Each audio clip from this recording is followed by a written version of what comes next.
Monsieur Bambou, le panda, habite au jardin enchanté. Monsieur Bambou habite ici, exactement, aux 4 bosquets du Bois Joli. Monsieur Bambou, comme beaucoup de pandas, aime à se prélasser et profiter de la douceur d'un après-midi ensoleillé. Et comme beaucoup de pandas, Monsieur Bambou aime manger les pousses de bambou. Plus que tout, Monsieur Bambou aime jardiner. Rien ne rend Monsieur Bambou plus heureux que de prendre soin de ses fleurs. Son jardin est la chose que Monsieur Bambou préfère le plus au monde.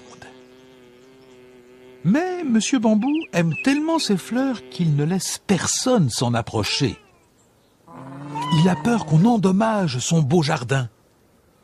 Il pense que quelqu'un pourrait marcher sur ses marguerites, piétiner ses pissenlits et même tordre ses boutons d'or.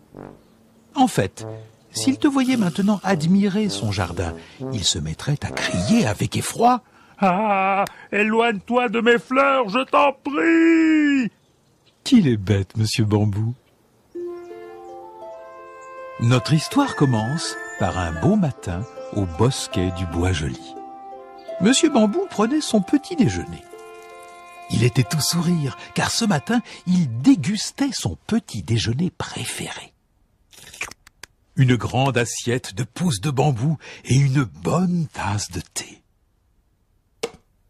Monsieur Bambou regarda par la fenêtre pour admirer son beau jardin. Il se dit en lui-même « La chose que je préfère le plus au monde, c'est mon jardin. » Juste à ce moment-là, il vit le petit pingouin facteur marcher dans l'allée de son jardin. Monsieur Bambou pensa soudain que le pingouin facteur pourrait marcher sur ses marguerites. Il se leva et bondit vers la fenêtre. « Ah !» cria-t-il très fort. « Je t'en prie, éloigne-toi de mes fleurs !» Effrayé, le petit pingouin facteur laissa tomber sa sacoche avec toutes ses lettres et quitta le jardin à toutes jambes. Il y avait de quoi. Le cri de Monsieur Bambou lui avait fait peur. Quand Monsieur Bambou vit le petit pingouin si effrayé, il regretta d'avoir crié si fort. Plus tard dans la journée, Monsieur Bambou retourna dans son jardin. Il portait un grand arrosoir vert et était chaussé de bottes en caoutchouc jaune. Les fleurs peuvent avoir très soif. Monsieur Bambou voulut donc s'assurer qu'elles avaient suffisamment à boire. Monsieur Bambou aperçut Clara, la vache, se diriger vers sa maison en tenant avec précaution une petite tasse. « Monsieur Bambou me prêtera bien un peu de sucre ?» pensa Clara. Elle n'en avait plus et l'épicerie était fermée aujourd'hui. Monsieur Bambou pensa soudain que Clara, la vache, pouvait piétiner ses pissenlits. Il se leva d'un bond, se précipita vers elle en criant très fort. « Ah, je t'en prie, éloigne-toi de mes fleurs !» Clara, apeurée, laissa tomber sa tasse et quitta le jardin à toutes jambes. Quand Monsieur Bambou vit Clara si effrayée, il regretta d'avoir crié si fort. Plus tard, dans l'après-midi, Monsieur Bambou s'occupa de ses fleurs préférées. Il adorait disposer toutes les fleurs jaunes ensemble.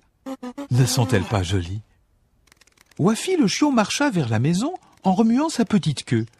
« Monsieur Bambou pourrait m'aider à réparer ma tondeuse cassée !» pensa Wafi.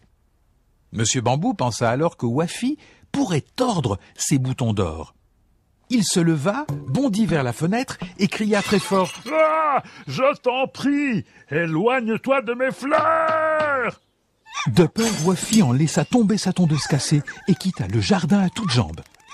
Quand Monsieur Bambou vit Wafi si effrayé, il regretta d'avoir crié si fort. Ce jour-là, plus personne ne vint rendre visite à Monsieur Bambou. Tout le monde avait peur qu'il leur crie après. Il se sentait très seul et regrettait d'avoir effrayé ses amis. En fait, il se sentait si mal qu'il décida de faire des efforts. D'abord, il ramassa toutes les lettres du facteur pingouin et les distribua lui-même. Il rapporta sa petite sacoche au facteur pingouin. « Je suis désolé d'avoir crié, » dit Monsieur Bambou. Monsieur Bambou recolla les morceaux de la tasse de Clara la vache. Quand la colle fut sèche, il remplit la tasse de sucre et alla tout penaud chez Clara. « Je suis désolé d'avoir crié, » dit Monsieur Bambou. Ensuite, Monsieur Bambou rassembla tous les morceaux de la tondeuse de Wafi. Il la répara si bien qu'elle avait l'air neuve, et il fit même à Wafi la surprise de tondre sa pelouse. « Je suis désolé d'avoir crié, » dit Monsieur Bambou. Monsieur Bambou fit encore quelque chose ce soir-là, quelque chose que tu n'imagineras jamais venant de Monsieur Bambou. Il invita tout le monde à une fête dans son jardin, pour que tout le monde puisse profiter de ses marguerites, de ses pissenlits et même de ses boutons d'or. Ils vinrent tous à la fête et s'amusèrent beaucoup. Bien entendu, ils avaient tous pardonné à Monsieur Bambou d'avoir crié et chacun apporta une nouvelle fleur pour son jardin. À présent, en plus des marguerites, des pissenlits et des boutons d'or, le jardin de Monsieur Bambou s'est rempli de roses, de tulipes, de lys et de beaucoup d'autres fleurs de toutes les couleurs.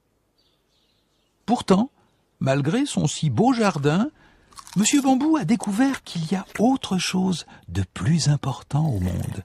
Aujourd'hui, quand Monsieur Bambou regarde son jardin, il se dit en lui-même « Ce que je préfère le plus au monde, c'est de faire profiter tous mes amis de mon jardin. »